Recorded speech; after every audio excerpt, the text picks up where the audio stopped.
D'Arcachon à la Teste de Buch, de Gujan-Mestras au Teche, la Cobas lance son plan paddle. 8 terrains pour 4 villes. Nous sommes ici au Teche et tout commence par le terrassement, à savoir la préparation du terrain où seront implantés les paddles. Les travaux ont commencé début septembre. L'objectif, c'est de les livrer au premier trimestre 2021. Et le défi de ces réalisations, qu'elles soient situées au Teche ou à Gujan-Mestras, c'est d'impacter le moins possible la nature.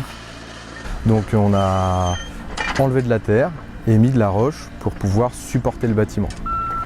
On a aussi commencé à préparer les ouvertures pour faire les fondations. Donc les fondations, ce sont des pieux vissés métalliques. On appelle ça de la construction en filière sèche. On va éviter les phases liquides comme le béton et puis aussi pour l'aspect écologique. On est peu invasif dans le sol naturel. L'idée est de venir sur une durée de temps, la durée du bâtiment, qui va peut-être durer 50, 60, 70 ans, mais à l'issue, pouvoir se retirer sans impacter la nature. C'est un petit robot en fait qui a été créé et mis au point par l'entreprise Technopieux au Canada.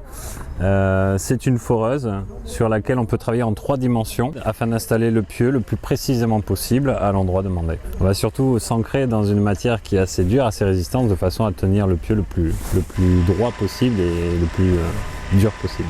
Parce qu'on a une étude de sol au préalable aussi qui est capable de nous dire le sol a une résistance moyenne à telle profondeur et nous on va en corrélation avec l'étude de sol. Alors on ne fait pas de vraie première pierre parce qu'en fait il n'y a pas de pierre, comme vous l'avez compris.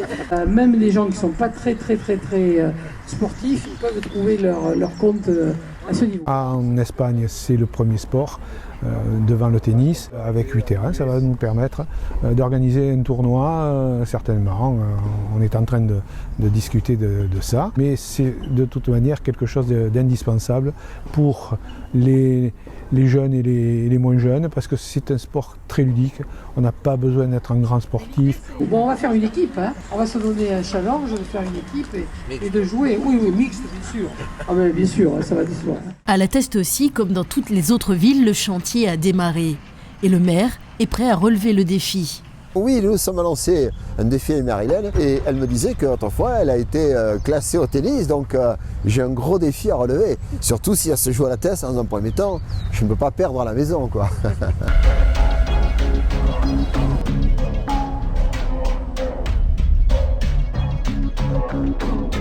Les pieux posés sans béton ne sont pas le seul atout écologique de ces paddles. C'est une innovation en France, c'est pour l'instant seulement sur la Cobas qu'il y a ce type de bâtiment. Le paddle, l'équipement sportif, comporte du verre. Donc on a du verre, des panneaux vitrés de 3 mètres de haut en fond de cours. Ce vitrage, nous, on l'utilise comme équipement sportif évidemment, mais aussi bardage du bâtiment. C'est-à-dire que dans les 4 paddles de la Cobas, on sera complètement à l'intérieur, en indoor, ce qu'on appelle du indoor, mais on va pouvoir voir sur l'extérieur et notamment profiter de la nature.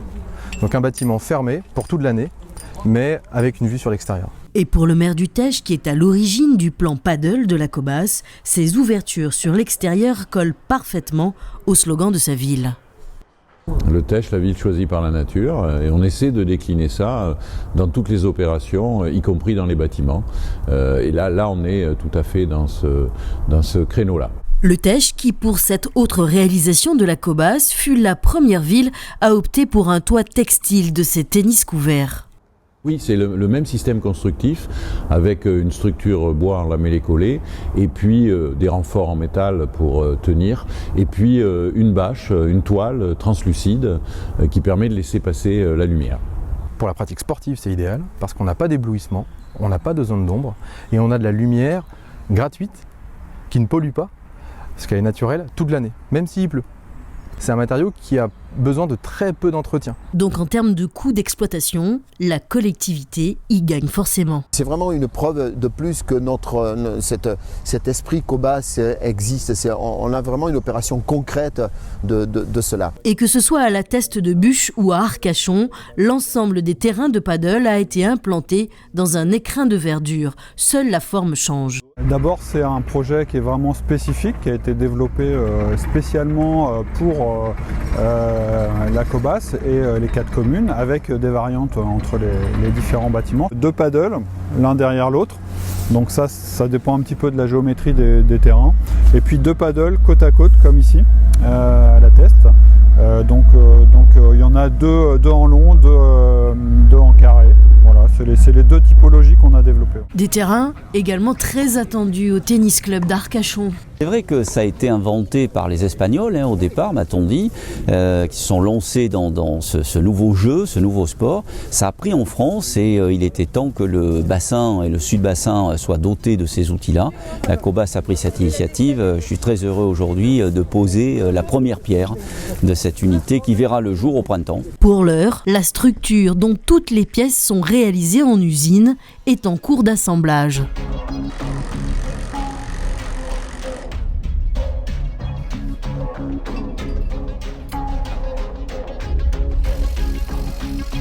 Il y a beaucoup de gens qui avaient tendance à arrêter le tennis quand on a 30, 35 ans pour aller d'autres sports, vont revenir jouer au paddle en s'amusant, donc avec 4 copains.